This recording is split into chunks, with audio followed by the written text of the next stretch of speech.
ती एक बाई, शोकेची भावली म्हणजे ती एक उपभोगाची वस्तू आणि शरीर सुखाचं सगळ्यात मोठं साधन म्हणजे ती.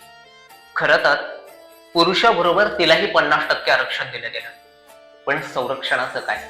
तिच्या न्यायासाठी आम्ही रस्त्यावरती उतरलो, मेणबत्त्या पेटवल्या, फुकल्या, जाहीर निषेध केला, भावपूर्ण श्रद्धांजली अर्पण केली. पण तिच्यावरती होणाऱ्या वारंवार अत्याचाराचं आणि अन्यायाचं काय?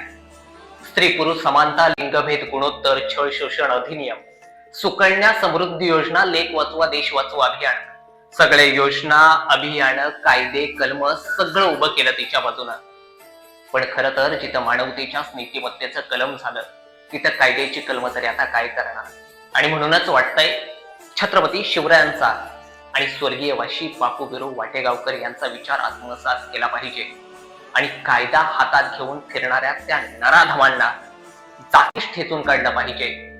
हीच असेल पीडित, शोषित आणि अन्यायाला बळी पडलेल्या त्या प्रत्येक लेकीला भावपूर्ण श्रद्धांजली. रामकृष्ण हरी.